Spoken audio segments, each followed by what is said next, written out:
Hello friends, welcome to my YouTube channel CEG academy. Friends, आज हम class 11 के लिए मैथमेटिक्स सब्जेक्ट का फर्स्ट चैप्टर मैं लेकर के आप लोगों के लिए आ रहा हूँ। CBSE board English medium. तो फर्स्ट चैप्टर क्लास 11 में मैथमेटिक्स में क्या है फ्रेंड? तो वो है सेट्स। ठीक है, चैप्टर नंबर 1 सेट्स। आज हम इस चैप्टर का बेसिक कंसेप्ट है वो चीज़ हम समझेंगे, बेसिक कंसेप्ट ऑफ सेट्स। ठीक है, how to represent a set. ठीक है, क्या मतलब इसके बारे में हम जानेंगे और एक्सरसाइज 1.1 के कुछ क्वेश्चंस हम आज करेंगे यहाँ पर। ठीक है, तो सबसे पहले फ्रेंड, सेट्स चैप्टर पढ़ने से पहले हमको एक वर्ड उस पर ध्यान देना है। ठीक है, क्या है वर्ड? कलेक्शन। ठीक है, कलेक्शन एक वर्ड है। कलेक्शन वर्ड से आप क्या समझते हो यहाँ पर? तो जैसे एग्जांपल मैं दे रहा हूँ कि इंडिया में जितने भी रिवर्स हैं उनके अगर कलेक्शन की अगर अपन बात करेंगे तो ठीक है, वो एक कलेक्शन हो जाएगा, है ना। पैक ऑफ कार्ड्स, ठीक है, कार्ड्स जो होते हैं, ठीक है, उनके कलेक्शन की अगर बात करेंगे तो वो एक कलेक्शन हो जाएगा। ठीक है, ऐसे बहुत सारे आप और कलेक्शंस बना सकते हैं कि एनिमल्स के कलेक्शन बना सकते हैं, है ना। वेजिटेबल्स है उसके कलेक्शंस आप बना सकते हो। ठीक है, तो अभी कलेक्शंस जो होंगे फ्रेंड वो भी दो टाइप्स के होते हैं। ठीक है, पहला जो टाइप होगा उसका वो होगा well defined collection, well defined of objects. ठीक है, मतलब इसमें जो ऑब्जेक्ट्स होंगे वो वेल डिफाइंड होंगे। ठीक है, दूसरा क्या होगा आपका, जो वेल डिफाइन ना हो, यानी कि does not well define of objects.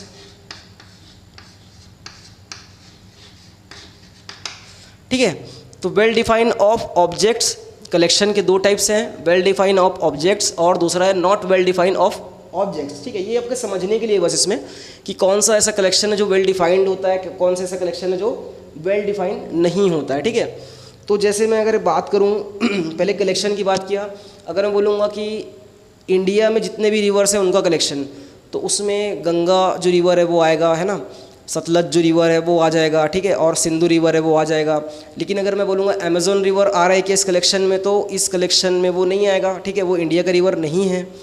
ठीक है, दूसरा चीज़ अब वेल डिफाइन और नॉट डिफाइन। ठीक है, तो कोई एक कलेक्शन, मतलब जो कोई कलेक्शन जो डिफाइंड ना हो अच्छे से। ठीक है, जैसे मैं वेल डिफाइंड की बात करता हूँ। ठीक है, तो अगर मैं एक एग्जांपल लेता हूँ कि इंग्लिश अल्फ़ाबेट में, है ना, इंग्लिश अल्फ़ाबेट में कितने वॉवेल्स, मतलब वॉवेल्स उनका जो कलेक्शन है वो डिफाइंड है कि नहीं।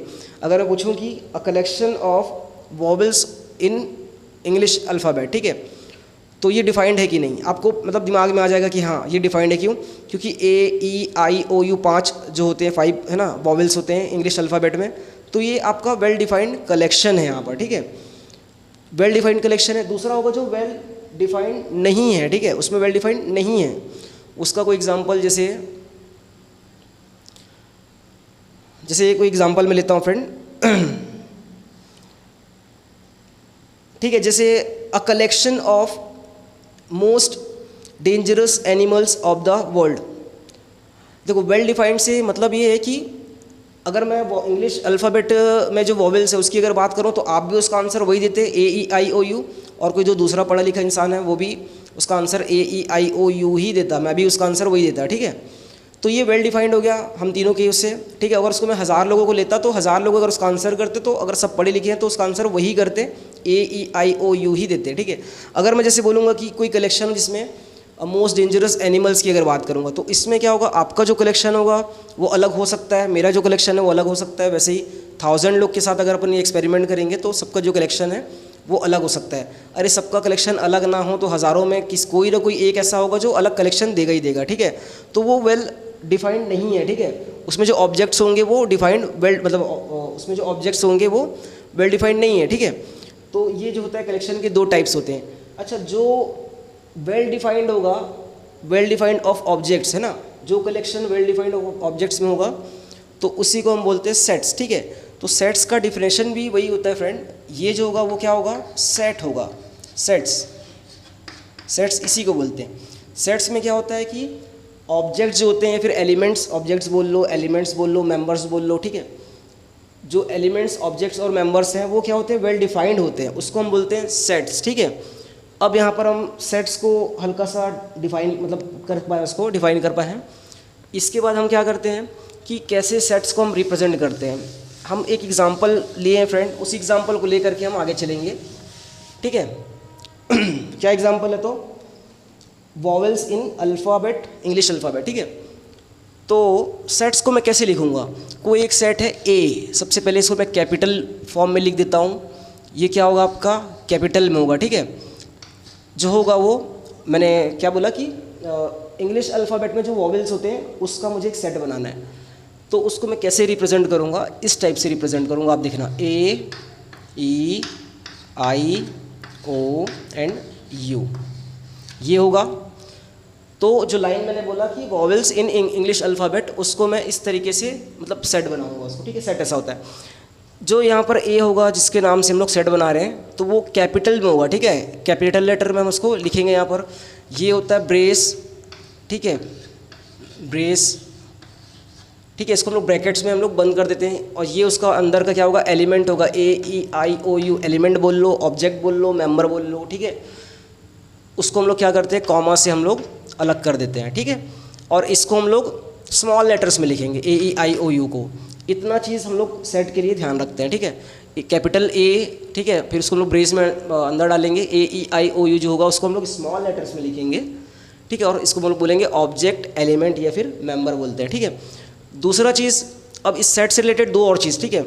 यहाँ पर कोई भी जो एलिमेंट है वो रिपीट ना हो, ठीक है, उसको हम लोग रिपीट नहीं करते। जैसे ऐसा नहीं होना चाहिए कि ए E I E O you. अब यहाँ पर फ्रेंड ई जो है वो रिपीट हो रहा है, ठीक है। तो हमको ऐसा लिखने की कोई ज़रूरत नहीं है, हम बिल्कुल इस तरीके से ही लिखेंगे, ठीक है। चीज़ें वहाँ पर रिपीट नहीं होनी चाहिए, मेंबर्स उसके, एलिमेंट्स उसके रिपीट नहीं होने चाहिए, ठीक है। तो इसको हम लोग को रिपीट नहीं करना। दूसरा चीज़, उसका ऑर्डर जो होता है वो कोई मैटर नहीं करता है। मतलब मैंने यहाँ पर ए ई आई ओ यू का सेट बनाया है, तो इसको मैं आगे पीछे कर सकता हूँ। जैसे मैं उसको लिख सकता हूँ कि ई ओ यू आई और ए, ऐसा भी लिख सकते हैं उसको, ठीक है। ऑर्डर जो होता है वो मेंटेन नहीं, मैटर नहीं करता है यहाँ पर, ठीक है। बस इसमें एलिमेंट्स रिपीट ना हो। तो ये होता है सेट, और इस तरीके से हम उसको रिप्रेजेंट करते हैं, ठीक है। अब जो नेक्स्ट टॉपिक है वो है कि सेट जो होते हैं वो कितने टाइप से होते हैं, मतलब कितने मेथड्स होंगे जिसमें हम लोग उसको ऐसा लिख सकते हैं, सेट बना सकते हैं, ठीक है। तो सेट बेसिकली है ना, there are two methods to represent a set, ठीक है। टू मेथड्स जिसमें हम लोग क्या कर सकते हैं, रिप्रेजेंट करते हैं सेट को। पहला जो मेथड होता है उसको हम लोग बोलते हैं रोस्टर फॉर्म, और उसको क्या बोल सकते हैं, टेबुलर फॉर्म बोलते हैं, ठीक है। रोस्टर फॉर्म को ही हम टेबुलर फॉर्म बोलते हैं। सेकेंड जो होता है उसको हम लोग क्या बोलेंगे, सेट बिल्डर फॉर्म।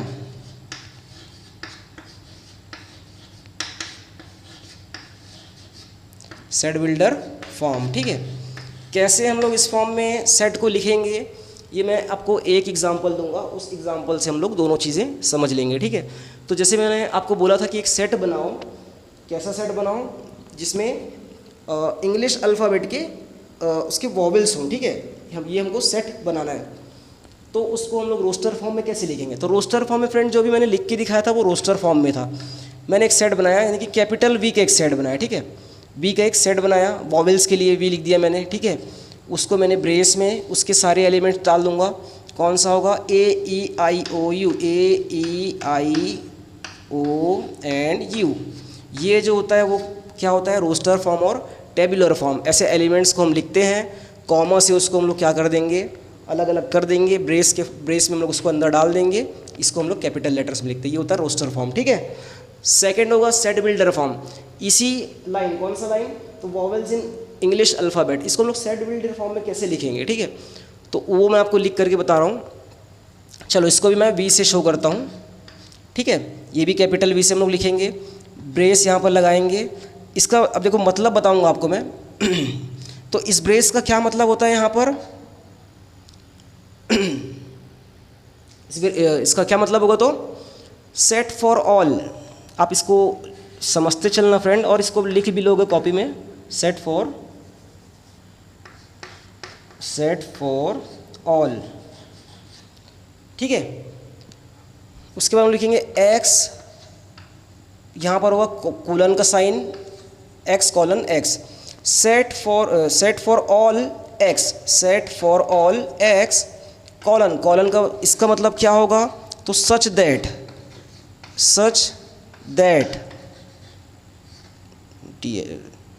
THAT ना, सच दैट, ठीक है। कॉलन जो साइन होता है उसका मतलब होता है सच दैट, ठीक है। क्या पढ़ेंगे इसको, set of all, set for नहीं, सेट ऑफ ऑल है एक्चुअली में,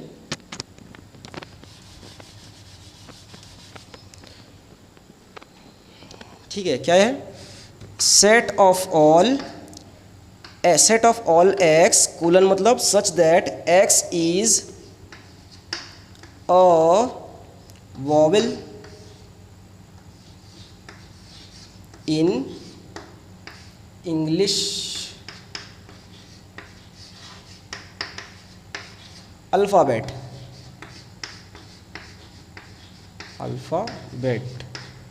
इसको हम लोग ब्रेस से बंद कर देंगे, ठीक है। तो फर्स्ट वाला जो मैंने आपको बताया था ये रोस्टर फॉर्म और टेबुलर फॉर्म में मैंने इसको बताया था आपको।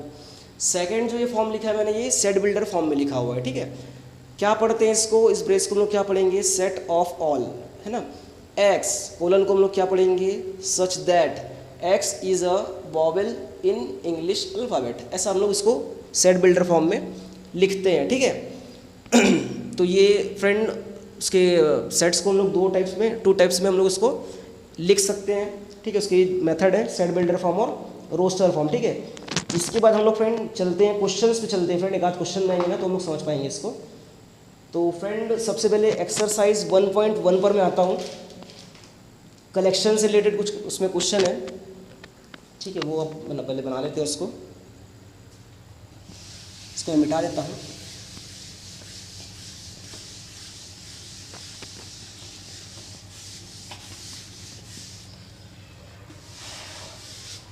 चलो एक्सरसाइज 1.1 में आते हैं, उसका जो फर्स्ट क्वेश्चन है, ठीक है, वो क्या होगा, ठीक है। तो क्वेश्चन आपको मैं पढ़ करके बताता हूँ।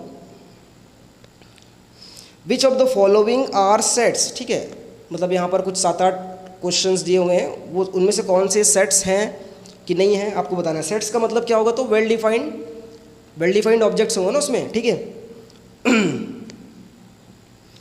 Well defined collection of objects, ठीक है। तो पहला मैं पढ़ रहा हूँ फ्रेंड, द कलेक्शन ऑफ, जो फर्स्ट है वो पढ़ रहा हूँ मैं आपको, the collection of all the month of a year beginning with the letter J, ठीक है। The collection of all the month of a year, ठीक है, मतलब एक साल में जितने भी मंथ होते हैं, है ना, उसमें बिगिनिंग विद द लेटर जे, मतलब जो मंथ्स होते हैं उसमें लेटर जे से जितने भी मंथ्स बिगन होते हैं, स्टार्ट होते हैं, उनका कलेक्शन। तो देखो सबसे पहले तो हमको पता है कि तो 12 तो मंथ होंगे, 12 कितने होते हैं, मंथ होते हैं ना। उसमें जे से स्टार्ट होने वाले मंथ कौन से हैं, आप क्या फाइंड आउट कर सकते हो क्या, ठीक है। तो जनवरी है, ठीक है, फरवरी है क्या, नहीं है, मार्च नहीं है ना, मैं लिख लेता हूँ यहाँ पर जनवरी है, ठीक है, शॉर्ट में लिखता हूँ, जनवरी है। फरवरी है क्या, नहीं, मार्च नहीं, अप्रैल नहीं, मई नहीं, जून आएगा क्योंकि ये भी जे से स्टार्ट होता है, ठीक है। जुलाई भी आएगा क्योंकि ये भी जे से स्टार्ट होता है ना। अगस्त, सितंबर, अक्टूबर, नवंबर और दिसंबर, ठीक है। तो जे से स्टार्ट होने वाले मंथ कितने हैं यहाँ पर, 3 मंथ हैं। तो यही पूछ रहा है कि ये वेल डिफाइंड है कि नहीं करके, ठीक है। Well defined collection of objects है कि नहीं, यानी कि सेट्स है कि नहीं। Which of the following are sets, ये तो सेट है कि नहीं, तो बिल्कुल ये सेट है। क्यों सेट क्यों है, क्योंकि हमको पता है कि इसमें एलिमेंट कौन कौन से आएंगे, जनवरी आएगा, जून आएगा, जुलाई आएगा, ठीक है। तो ये well defined collection of objects है, तो ये सेट है फ्रेंड, ठीक है। पहला का जो आंसर होगा येस, ठीक है, yes it is set. Second पढ़ते हैं, the collection of the most talented writers of India.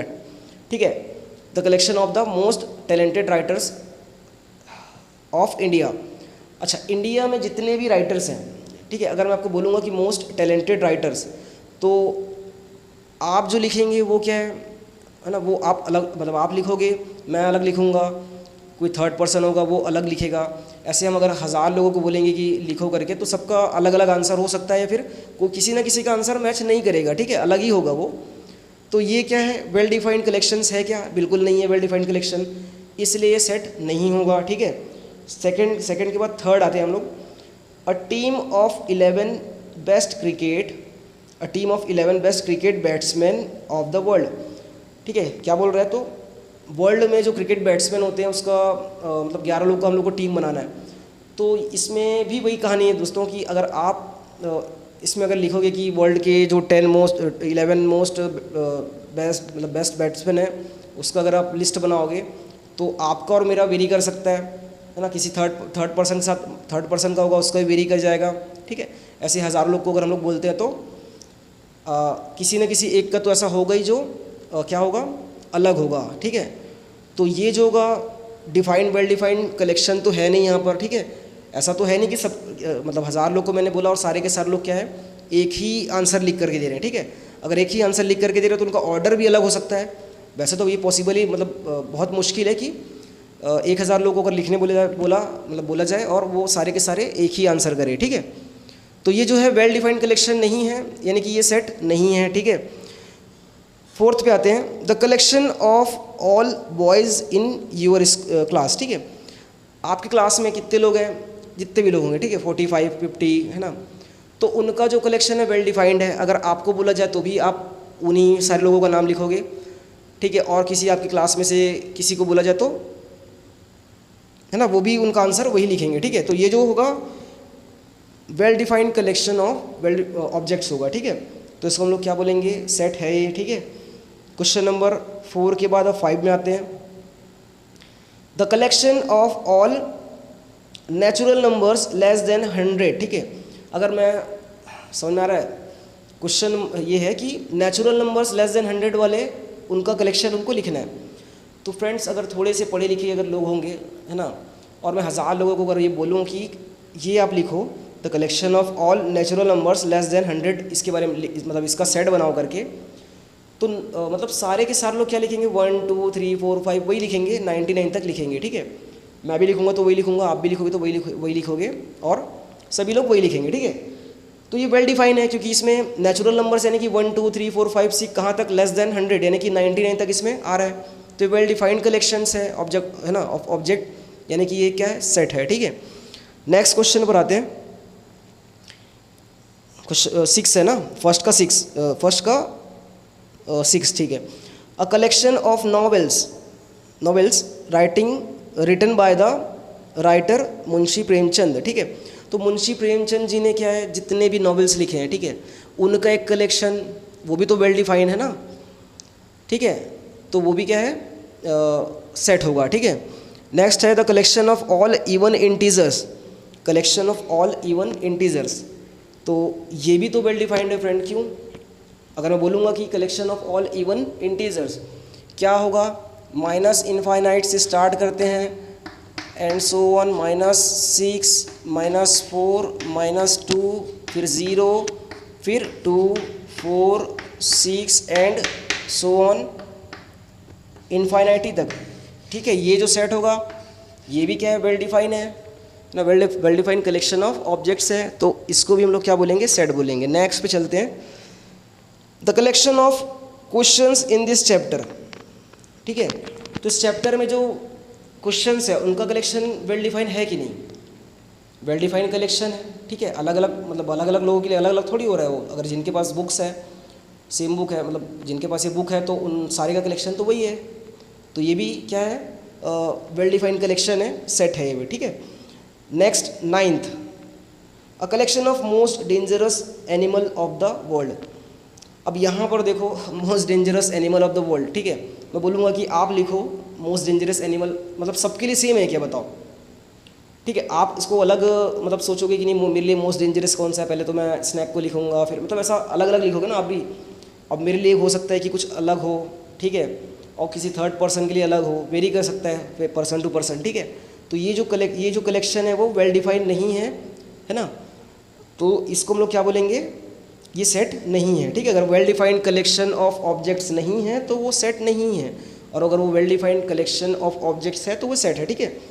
तो ये सेट नहीं है, ठीक है। क्वेश्चन नंबर 1 एक्सरसाइज 1.1 का क्वेश्चन नंबर 1 ये हमने अभी कंप्लीट कर लिया। अब क्वेश्चन नंबर 2 पर चलते हैं फ्रेंड, एक्सरसाइज का क्वेश्चन नंबर 2 पर चलते हैं, ठीक है। वो भी बहुत इजी है, इसलिए मैं आपको पहले इजी वाले करवा दे रहा हूँ, ठीक है। क्या है, तो आपको ए दिया हुआ है, मैंने आपको बता दिया है, सेट ए दिया है 6 तक, ठीक है। सेट ए है 1 2 3 4 5 एंड 6, ये आपको सेट दिया हुआ है। इसमें आपको क्या करना है, इंसर्ट द अप्रोप्रिएट सिंबल, है ना, एप्सिलॉन और एप्सिलॉन नॉट। हमको क्या करना है, इसमें कुछ 5-6 क्वेश्चन दिए, एप्सिलॉन और एप्सिलॉन नॉट को फिल इन द ब्लैंक्स में भरना है, ठीक है। ये हमारा काम है इसमें, इन द ब्लैंक स्पेसेस, ठीक है। तो पहला फर्स्ट दिया है, क्या दिया है, फर्स्ट क्या दिया है, 5 ब्लैंक ए। तो 5 बिलोंग करता है कि नहीं करता है, एप्सिलॉन का क्या मतलब है, मैंने आपको बताया था क्या, देखो सबसे पहली बात यह है कि इस क्वेश्चन में ये चीज़ समझना कि अगर वन जो है इस सेट ए का पार्ट है, यानी कि 1 बिलोंग करता है ए को, ठीक है। 1 जो है अगर ये सेट का पार्ट है तो 1 बिलोंग करता है ए को। 2 बिलोंग करता है क्या ए को, बिल्कुल बिलोंग करता है ए को। 10 बिलोंग करता है क्या ए को, 10 नहीं बिलोंग करता, तो इसको इस टाइप से लिखेंगे। तो जो एप्सिलॉन, इस वर्ड को हम लोग क्या बोलते हैं, एप्सिलॉन, ठीक है, एप्सिलॉन। और जो इस वर्ड का जो मतलब है वो वही है बिलोंग्स टू, है ना, किसके लिए यूज़ होगा, बिलोंग्स टू के लिए यूज़ होता है, बिलोंग्स टू के लिए, यानी कि ये जो पर्टिकुलर एलिमेंट है वो इस सेट के अंदर है कि नहीं है, ठीक है। तो ये एप्सिलॉन का साइन है, और ये एप्सिलॉन नॉट क्रॉस कर देंगे एप्सिलॉन में तो एप्सिलॉन नॉट बन जाएगा, ठीक है।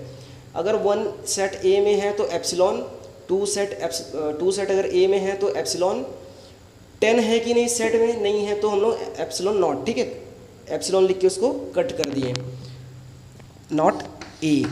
अगर मैं बोलूँगा 8 है कि नहीं सेट ए में, तो एप्सिलॉन नॉट, ठीक है। ये चीज़ है, एप्सिलॉन का मतलब आप यहाँ पर समझ गए होंगे कि क्या है इसका मतलब, ठीक है। तो और भी इसमें दिए हुए हैं फ्रेंड्स, 8 बिलोंग्स टू और नॉट बिलोंग्स टू ए, तो एप्सिलॉन नॉट आ जाएगा। फिर 0 है क्या इसमें, नहीं है, तो वहाँ पर भी क्या आ जाएगा, एप्सिलॉन नॉट। 4 है कि नहीं, तो 4 बिल्कुल है यहाँ पर, तो एप्सिलॉन आ जाएगा। 2 है कि नहीं यहाँ पर, तो 2 भी है फ्रेंड, है ना, एप्सिलॉन आ जाएगा। 10 है कि नहीं, तो 10 नहीं है, यानी कि एप्सिलॉन नॉट, ठीक है। तो क्वेश्चन नंबर 2 जो है इसमें सिर्फ हम लोग को एप्सिलॉन और एप्सिलॉन नॉट फिल करना था। इस बारे में आप समझ गए होंगे एप्सिलॉन का क्या मतलब है, ठीक है फ्रेंड। हम लोगों ने क्या क्या पढ़ा अब तक, तो हमने कलेक्शंस के बारे में पढ़ा है ना। कलेक्शंस के 2 टाइप्स थे, एक होगा well defined collections of objects, दूसरा था कि जो वेल डिफाइंड ना हो, ठीक है। अगर जो वेल डिफाइन है, well defined collection of object है, उसी को हम लोग क्या बोलते हैं, सेट बोलते हैं। सेट को हमने 2 टाइप्स में, यानी कि देयर आर 2 मेथड्स, है ना, जिसमें हम लोग सेट को क्या कर सकते हैं, रिप्रेजेंट कर सकते हैं। पहला होता है रोस्टर फॉर्म, और उसी को बोलते हैं टेबुलर फॉर्म, मैंने आपको एग्जांपल दे के बताया था। और सेकंड होता है सेट बिल्डर फॉर्म, ठीक है। तो दोनों का मतलब एक ही एग्जांपल से मैंने दोनों को लिख करके बताया था कि किस तरीके से हम उसको लिखते हैं, ठीक है। अब इसके बाद फ्रेंड हम एग्जाम्पल पर चलते हैं, ठीक है। अच्छा, एक चीज़ उसमें और बताने वाला हूँ मैं आपको कि सबसे पहले जो नंबर सिस्टम होता है, कुछ जो साइंस है उसको हम लोग पहले समझ लेते हैं। जैसे फ्रेंड नंबर सिस्टम थोड़ा सा बता रहा हूँ आपको कि कोई भी नंबर्स जो होता है, मतलब जितने भी नंबर्स हैं, नंबर्स को हम लोग कितने टाइप से क्लासीफाइड कर सकते हैं, तो 2 टाइप से क्लासीफाइड करेंगे। एक होगा आपका रियल नंबर्स, ठीक है। रियल नंबर्स को आप आर से शो करना, ठीक है, रियल नंबर्स को आप आर से शो करना। सेकंड होता है कॉम्प्लेक्स नंबर, है ना। तो जो रियल नंबर्स होता है फ्रेंड, आप मतलब 11th 10th तक जो आप पढ़ते आ रहे हैं अब तक, वो सारे के सारे रियल नंबर्स थे। आप एक चैप्टर 11th क्लास में पढ़ेंगे कॉम्प्लेक्स नंबर का, ठीक है। अभी तक आप कॉम्प्लेक्स नंबर से मतलब इस चीज़ को आप नहीं जाने हो, ठीक है, इसको आप 11th क्लास में जानते हो। तो नंबर्स को हम लोग 2 टाइप्स में क्लासीफाइड करते हैं। एक रियल नंबर्स होता है, कॉम्प्लेक्स नंबर। रियल नंबर्स को हम लोग आर से शो करेंगे, ठीक है। सेकेंड है, उसके बाद रियल नंबर्स जो होता है उसको हम लोग 2 टाइप से फिर क्लासीफाइड करते हैं। एक होगा रैशनल नंबर, एक होगा इर्रेशनल नंबर। चलो इर्रेशनल नंबर जो होता है इसके बारे में हमने क्लास 10th में पढ़ लिया है पहले ही, ठीक है, क्लास 10th में आपने पढ़ लिया होगा इसको। और रैशनल नंबर जो होता है उसको हम लोग क्यू से शो करते हैं, ठीक है। क्यू से हम जो भी शो करेंगे उसको हम लोग क्या बोलेंगे, रैशनल नंबर, ठीक है। रैशनल नंबर होता क्या है, तो अगर कोई नंबर है उसको हम लोग अगर p/q के फॉर्म में अगर हम लोग उसको डिनोट कर सकते हैं, ठीक है, whereas q is not equals to 0। अगर q अगर 0 हो गया तो क्या हो जाएगा यहाँ पर, p/0, यानी कि ये क्या हो जाएगा, इनफाइनाइट हो जाएगा। ये रैशनल नंबर थोड़ी होगा, है ना। तो इसको हम लोग इस तरीके से डिसाइड करते हैं, मतलब इस तरीके से हम लोग इसको समझते हैं रैशनल नंबर को। उसको p/q के फॉर्म में जिस नंबर को हम लोग लिख पाते हैं वो होगा rational number, whereas q is not equals to 0, ठीक है, ये चीज़। अब जो रैशनल नंबर वो होगा फ्रेंड, ठीक है, रैशनल नंबर जो होगा यहाँ पर उसको भी हम लोग कैसे करते हैं, फर्दर क्लासीफाइड करते हैं, ठीक है। कैसे क्लासीफाइड करेंगे, अब इस रैशनल नंबर से क्या बनेगा, तो बनेगा इंटीजर। इंटीजर को हम लोग z से शो करते हैं, ठीक है। आपको इस चीज़ को ध्यान रखना है कि जब भी मतलब 11th और 12th में जब भी अगर r लिखे रहेगा कहीं बुक में तो उसका मतलब है वो रियल नंबर्स का, है ना, the set of real numbers है वो, ठीक है। अब प्लस अगर लिख देगा तो क्या होगा, वो पॉजिटिव रियल नंबर्स की बात कर रहा है, और अगर माइनस अगर लिख देगा तो वो नेगेटिव रियल नंबर्स की बात कर रहा है। उसी तरीके से क्यू जो होता है वो क्या होता है, रैशनल नंबर होता है, ठीक है। रैशनल नंबर के लिए सिग्नेचर है, साइन है, ठीक है, set of all rational numbers, ठीक है। अगर मैं क्यू प्लस की बात करता हूँ, प्लस क्यू की बात करता हूँ, कहीं भी लिख दूँ फ्रेंड, यहाँ पर लिखूँ चाहे यहाँ पर लिखूँ चाहे यहाँ पर लिखूँ, कहीं भी लिख दूँ, तो वो पॉजिटिव रैशनल नंबर्स की बात कर रहा है या फिर नेगेटिव रैशनल नंबर्स की बात कर रहा है, ठीक है। उसी तरीके से जो z होता है वो क्या होता है, इंटीजर्स होता है।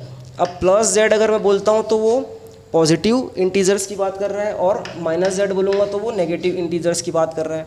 कैपिटल N जो होता है उसको हम लोग नेचुरल नंबर के लिए यूज़ करते हैं, ठीक है। अब नेचुरल नंबर जो होगा वो कितने से स्टार्ट होता है, तो 1 2 3 ये जो होता है वो नेचुरल नंबर्स है ना। तो इसमें तो पॉजिटिव नेगेटिव जैसे बात ही नहीं है, हमेशा पॉजिटिव ही रहेगा वो, ठीक है। तो z जो होता है वो क्या होता है, इंटीजर होता है, इंटीजर ना। तो इसमें मैंने बताया कि पॉजिटिव इंटीजर्स भी होता है, नेगेटिव इंटीजर्स भी होता है। अच्छा, इंटीजर्स को मैं कैसे लिख सकता हूँ, चलो यहीं पर लिख देता हूँ कि माइनस इनफाइनाइट से स्टार्ट होता है, फिर ये है ना, माइनस इनफाइनाइट से माइनस आते आते आते आते ये -2 -1 0, फिर यहाँ पर 1 ये 2, और ये ऐसे फिर आगे जाएगा कहाँ तक, प्लस इनफाइनाइट तक चले जाएगा। ये सारे क्या होते हैं, इंटीजर्स होते हैं, ठीक है। अब इंटीजर्स में मैंने आपको बताया कि पॉजिटिव इंटीजर्स किसको बोलेंगे, तो ये जो 0 से लेके जो यहाँ तक होगा इनफाइनाइट तक, ये सारे क्या हो जाएंगे, आपके पॉजिटिव इंटीजर्स हो जाएंगे, ठीक है। अब इसका इस तरफ वाला पार्ट यानी कि नेगेटिव जो पार्ट होता है वो क्या होगा, नेगेटिव पार्ट यहाँ तक, ठीक है, 0 तक नहीं आएगा उसमें।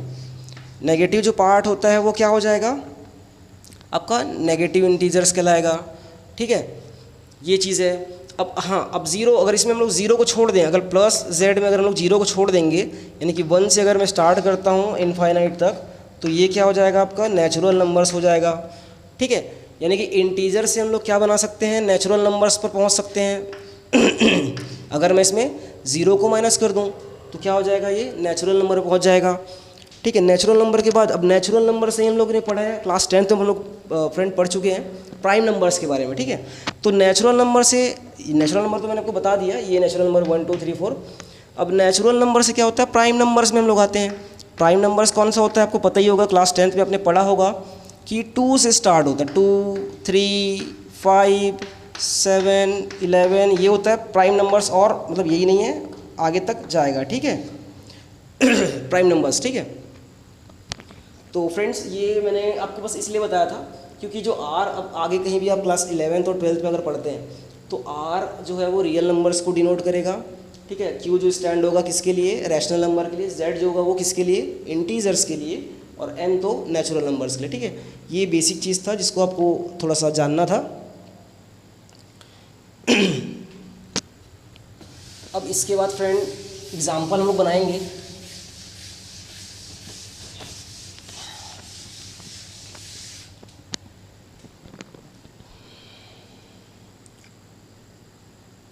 ठीक है, मैंने आपको एप्सिलॉन उसका मतलब बता दिया है ना। क्या बोलते हैं उसको कि, चलो उसका मतलब मैंने आपको बता दिया है। एग्जाम्पल नंबर 1 अब हम लोग थोड़ा सा बनाते हैं फ्रेंड। क्या है क्वेश्चन, ठीक है। 4 एग्जाम्पल 5 एग्जाम्पल इसमें दिए हुए हैं, तो मैं 4 आपको बताऊंगा, 5वां जो है वो आप खुद से एक बार देख लीजिएगा। आपको समझाना है कि कैसे। अच्छा, 2 फॉर्म हमने रोस्टर फॉर्म और एक सेट बिल्डर फॉर्म के बारे में पढ़ा है। कुछ नहीं, हमको रोस्टर फॉर्म में क्वेश्चन दिया होगा, उसको हमको सेट बिल्डर फॉर्म में लिखना है। सेट बिल्डर फॉर्म में अगर लिखा दिया होगा तो रोस्टर फॉर्म में उसको लिखना है, ठीक है। जो पूछेगा उसको उसके हिसाब से। तो एग्जाम्पल नंबर 1 बोलता है right the solution set of the equation दिया हुआ है x² + x - 2, x² + x - 2 = 0। क्या बोल रहा है, राइट द सॉल्यूशन, इसका पहले तो हमको सॉल्यूशन निकालना है, सॉल्यूशन सेट बनाना है हमको ऑफ द इक्वेशन, जो इक्वेशन दिया है उसका इन रोस्टर फॉर्म, ठीक है। क्वेश्चन वही बोल रहा है कि जो इक्वेशन दिया है उसका हमको सॉल्यूशन है, उसका सॉल्यूशन निकाल करके उसको एक सेट बनाना है, ठीक है। हम लोग वैसा करते हैं। तो सबसे पहले इसको हम लोग क्या करते हैं, सॉल्व करते हैं फ्रेंड। ये तो चीज़ आप क्लास 10th में सीख चुके हैं, ठीक है। जब आप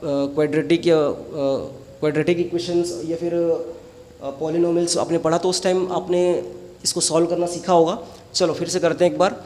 क्या है, तो इसको हम लोग splitting the middle term method से हम लोग इसको क्या करते हैं, सॉल्व करते हैं। x² प्लस यहाँ पर क्या जाएगा, है ना, 2x माइनस x। इसको मैं इस तरीके से तोड़ सकता हूँ, मिडिल टर्म को स्प्लिट कर दिया मैंने, -2 = 0, ठीक है। अब देखो यहाँ पर से मुझे कॉमन लेना है, तो इन दोनों को मैं कॉमन ले लेता हूँ, इन दोनों को मैं कॉमन ले लेता हूँ।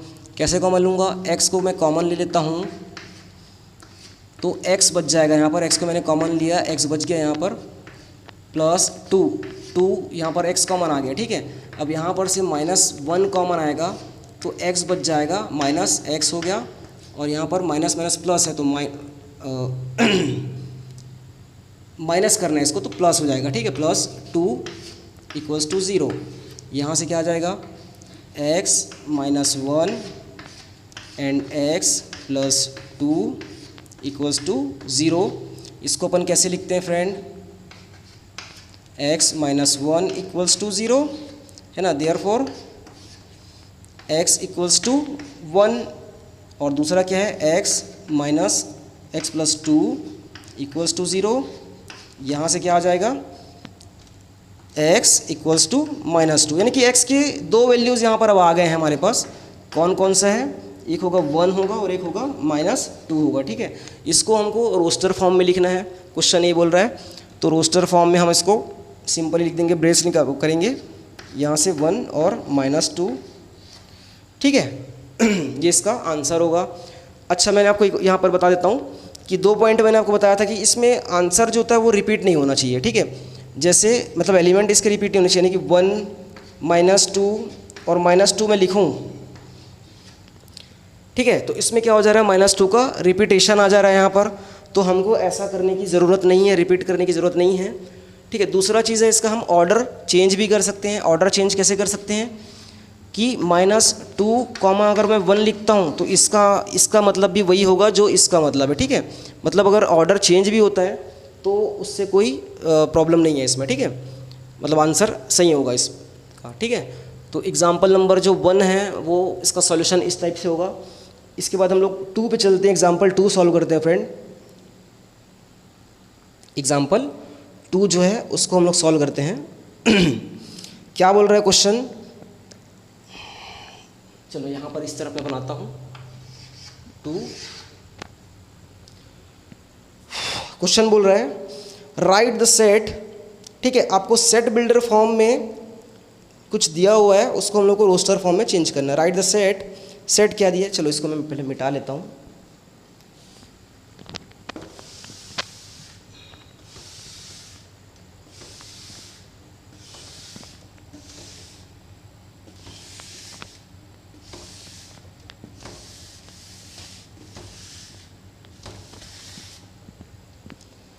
ठीक है। तो आपको सेट बिल्डर फॉर्म में यहाँ पर दिया हुआ है, उसको हम लोग को रोस्टर फॉर्म में चेंज करना है। क्या दिया हुआ है, x कॉलन x, ठीक है, x is a positive integer and is a positive integer. अच्छा, पॉजिटिव इंटीजर पूरा लिखने के बजाय मैं ऐसा लिख सकता हूँ क्या फ्रेंड, पॉजिटिव इंटीजर एंड, ठीक है, मैं उसको इसलिए मैंने आपको साइन बताया था ताकि उसको ऐसा हम लोग लिख पाए, ठीक है, positive integer and x square is less than 40, ठीक है। इस चीज़ को हमको क्या करना है, रोस्टर फॉर्म में लिखना है। ये आपका एग्जाम्पल नंबर 2 है, ठीक है। तो सबसे पहला चीज़ फ्रेंड ये देखना है हम लोग इसमें लिखना क्या है। चलो हम लोग उसको रोस्टर फॉर्म में कैसे लिखेंगे, तो इसमें x के सारे एलिमेंट हम यूज़ करेंगे, ठीक है। और ये चीज़ आपको बताया है कि ये क्या होगा, एक्स स्क्वायर है। अगर मैं आपको बोलूँ कि x जो है, अगर x की वैल्यू में 1 रखता हूँ तो x स्क्वायर कितना आ जाएगा, 1 आ जाएगा, ठीक है। x की वैल्यू अगर मैं 2 रखता हूँ तो x स्क्वायर कितना आ जाएगा, 4। अगर मैं 3 रखता हूँ तो 9, 4 रखता हूँ तो 16, है ना, 5 रखता हूँ तो 25 और 6 रखता हूँ तो 36, 7 रखूँगा तो 49, ठीक है। ये चीज़ आप देखें पहले। अगर x की वैल्यू 1 में रखता हूँ तो एक्स स्क्वायर 1 आ जाएगा, यानी कि इस कंडीशन को वो सेटिस्फाइड कर रहा है कि x square is less than 40, ठीक है। अगर x की वैल्यू में 2 रखता हूँ तो 2 2 ज़ा 4, ये कंडीशन भी सेटिस्फाइड हो जा रहा है। 3 रखूँगा तो सेटिस्फाइड हो जाएगा, 4 रखूँगा, 5 रखूँगा, 6 रखूँगा तो भी सेटिस्फाइड हो जा रहा है। 6 6 ज़ा 36 जो कि लेस देन है 40। लेकिन अगर मैं x की वैल्यू 7 रखता हूँ तो क्या होता है, ये 49 हो जाएगा, यानी कि 49 जो है वो 40 से छोटा थोड़ी है, बड़ा है वो तो ना। तो ये वाला जो होगा, मतलब x की वैल्यू 7 नहीं हो सकती, ठीक है, x की वैल्यू 6 तक ही होगी, ठीक है। दूसरी चीज़ क्या है, ये पॉजिटिव इंटीजर होनी चाहिए। तो ये 1 2 3 4 5 6 सारे पॉजिटिव इंटीजर्स हैं, रियल नंबर्स तो हैं लेकिन पॉजिटिव इंटीजर्स भी हैं। तो इसका जो आंसर होगा फ्रेंड वो होगा 1 2 3 4 5 6 और 7 नहीं आएगा यहाँ पर, क्योंकि 7 अगर आता तो ये कंडीशन सेटिस्फाई नहीं हो पाएगा। 7 7 ज़ा 49 हो जाएगा, 49 छोटा थोड़ी है 40 से, है ना। तो इसको हम लोग रोस्टर फॉर्म में कुछ इस टाइप से हम लोग लिखेंगे, इसका आंसर ये होगा, ठीक है, क्वेश्चन नंबर 2 का। इसके बाद हम लोग आएंगे एग्जाम्पल नंबर 3 पे आते हैं। मैं एग्जाम्पल फ्रेंड आप लोगों को इसलिए समझा रहा हूँ ताकि अगर आप एक्सरसाइज का मतलब अटैम्प्ट कर सके इसके बेस पे। कंसेप्ट है, बेसिक कंसेप्ट, अगर एक बार आप समझ जाएंगे तो उसके बाद दिक्कत नहीं जाएगा आप लोग को, ठीक है। एग्जाम्पल नंबर 3 क्या है, एग्जाम्पल नंबर 3 सेट दिया हुआ है, उसको हम लोग को सेट बिल्डर फॉर्म में लिखना है। राइट द सेट, सेट दिया हुआ है हम लोग को क्वेश्चन में, गिवन है a इक्वल्स टू वॉट 1 + 1 4 9 16 25 ऐसा करके सो ऑन, ये दिया हुआ है, ठीक है।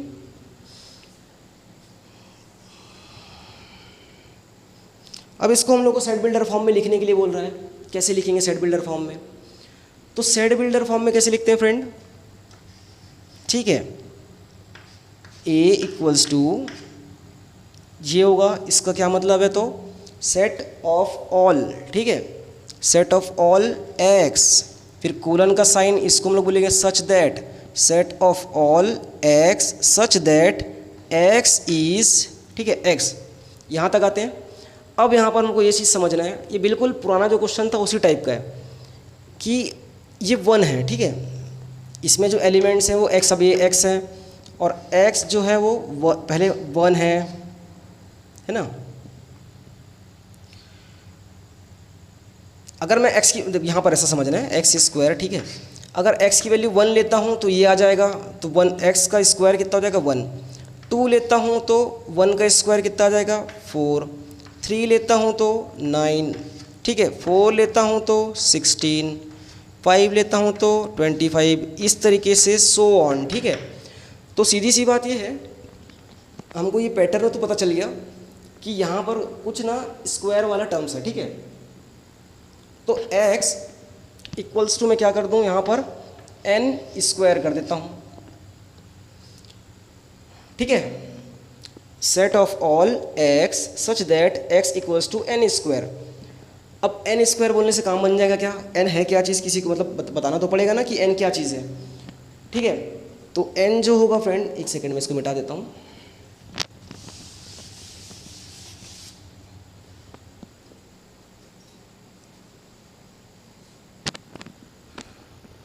ठीक है, यहाँ तक हो गया। वेयर, ऐसे लिखते हैं इसको सेट बिल्डर फॉर्म में, वेयर n जो होगा वो क्या होगा, नेचुरल नंबर्स, ठीक है। यहाँ पर बिलोंग्स टू का साइन मैंने लगाया, ठीक है। यहाँ तक में काम हो जा रहा है क्या, n नेचुरल नंबर है, अगर मैं n की वैल्यू 1 रखता हूँ तो 1 का स्क्वायर यानी कि ये x मुझे मिल जाएगा, ठीक है। अगर मैं n की वैल्यू नेचुरल नंबर यानी कि 2 रखता हूँ तो 2 का स्क्वायर 4, ये भी x की वैल्यू मिल जाएगी। उसी तरीके से सारे मुझे मिल जाएंगे। तो ये इसका सेट बिल्डर फॉर्म है फ्रेंड। कुछ एग्जाम्पल नंबर 3 का ये सेट बिल्डर फॉर्म है, ठीक है। अब है ना, अब इसके बाद हम लोग आप किस में आएंगे, एग्जाम्पल नंबर 4 पर आएंगे, ठीक है। क्या बोल रहा है एग्जाम्पल नंबर 4, लास्ट क्वेश्चन है फ्रेंड इस आज का जो लेक्चर है उसका। इसके बाद हम जो नेक्स्ट वीडियो लेक्चर लेकर के आएंगे उसमें क्या है, एक्सरसाइज 1.1 का सारे क्वेश्चंस उसमें करेंगे उसमें, ठीक है। तो फिलहाल आज के लेक्चर में ये लास्ट क्वेश्चन होगा। क्या बोल रहा है एग्जाम्पल, राइट द सेट दिया हुआ है आपको in the set builder form. Set दिया हुआ है कुछ, उसको हमको सेट बिल्डर फॉर्म में लिखना है। आपको सेट दे दिया है, क्या सेट दे दिया है, 1/2, 2/3, 3/4, 4/5, 5/6, 6/7, ये आपको क्या कर दिया है, दे दिया है सेट बिल्डर, सॉरी ये पूरा रोस्टर फॉर्म में दे दिया, ठीक है। आपको इसको लिखना है सेट बिल्डर फॉर्म में। तो सेट बिल्डर फॉर्म में लिखने के लिए सबसे पहले चीज़ कैसे करना है, आपको यहाँ पर एक, ठीक है, ब्रश लगा देंगे। क्या बोलते हैं इसको, set of all x such that x is, ठीक है। अब देखना है हमको कि क्या पैटर्न हमको देखने को मिल रहा है। सबसे पहला चीज़ हम फ्रेंड, मतलब ये चीज़ आपको ध्यान रखना है, आपको पहले पैटर्न पकड़ना है इसमें कि मुझे एक चीज़ दिख रहा है यहाँ पर कि 1 2 3 4 5 6, ये क्या है, मुझे नेचुरल नंबर टाइप का दिख रहा है, ठीक है। ऊपर में जो है वो नेचुरल नंबर टाइप का दिख रहा है। अब जो डिनोमिनेटर में है उसका क्या है, तो ये 1 से 1 ज़्यादा है इसमें, ये 2 से 1 ज़्यादा है, 3 से 1 ज़्यादा है, 4 से 1 ज़्यादा है, 5 से 1 ज़्यादा है, ठीक है। तो इसको मैं इस तरीके से लिख सकता हूँ, x इक्वल्स टू, ऊपर नेचुरल नंबर तो n लिख दूँ, नीचे मुझे क्या दिख रहा है कि n में मुझे 1 प्लस नज़र आ रहा है, ठीक है। 1 + 1, 2 + 1, 3 + 1 4, 4 + 1 5, ठीक है। n यानी कि n नेचुरल नंबर है, अगर मैं n की वैल्यू 5 रखता हूँ तो ये 5 + 1 6, ये वाला एलिमेंट आ जाएगा। अगर मैं n की वैल्यू 1 रखता हूँ तो 1 + 1 2, ये वाला एलिमेंट आ जाएगा। इसी तरीके से अगर n की वैल्यू मैं 6 रखता हूँ तो 6 + 1 7, ये वाला एलिमेंट आ जाएगा, ठीक है। लेकिन देखो अभी इसमें क्या है, ये पूरी तरीके से डिफाइंड नहीं हुआ है। मैं n के हिसाब से तो 8 भी रख सकता हूँ, 10 भी रख सकता हूँ, तो इसको और बॉन्डिंग करना पड़ेगा, ठीक है। वेयर, पहले तो बताना पड़ेगा कि n है क्या चीज़, तो n जो है वो क्या है आपका, बिलोंग्स टू नेचुरल नंबर। अब नेचुरल नंबर है, मैंने ये बता दिया, तो इससे ये पता चल गया कि 1 2 3 4 5 6 7 8 9 10 11 12 ये है नेचुरल, मतलब ये, ठीक है। लेकिन इसमें तो 6 से आगे भी जा रहा है ना, 7 8 9 10 ये सब भी नेचुरल नंबर्स में आ जाएगा। तो इसको हमको और बॉन्ड करना है, और कैसे बॉन्ड करेंगे, ये यहाँ तक आया, उसके बाद एंड आगे का इस तरफ लिख रहा हूँ फ्रेंड, n जो होगा वो 1 है ना, 1 से ग्रेटर देन इक्वल्स टू और ग्रेटर देन 1 होगा, एंड लेस देन और इक्वल्स टू 6 होगा। ठीक बोल रहा हूँ क्या? अब देखो n की वैल्यू अगर आप 1 रखते हो तो 1 + 1 2, ये वाला एलिमेंट आ जा रहा है। n की वैल्यू अगर 2 रखते हो तो 2 + 1 3, ये वाला एलिमेंट आ जा रहा है, ठीक है। इसी तरीके से 5 तक रखोगे तो 5 + 1 6 वाला एलिमेंट ये भी एलिमेंट आ जाएगा। n की वैल्यू यहाँ पर हम लोग 6 भी रख सकते हैं, ग्रेटर देन और इक्वल टू है तो 6 रखेंगे तो 6 + 1 7 ये वाला एलिमेंट आ जाएगा। यानी कि इस क्वेश्चन का जो सेट बिल्डर फॉर्म है वो हम इस तरीके से लिख सकते हैं। ठीक है, तो फ्रेंड आज के लेक्चर में हम लोग फ़िलहाल इतना ही रखते हैं, ज़्यादा लंबा नहीं करेंगे। ठीक है, तो नेक्स्ट जो लेक्चर होगा उसमें हम लोग क्या करेंगे, एक्सरसाइज 1.1 है उसको पूरी तरीके से कंप्लीट करने का पूरा जितना हो सके उसको करेंगे। ठीक है, तो फ्रेंड्स अगर ये वीडियो लेक्चर आप लोगों को पसंद आ रहा हो तो please like to the my YouTube channel and subscribe and share it. Thank you.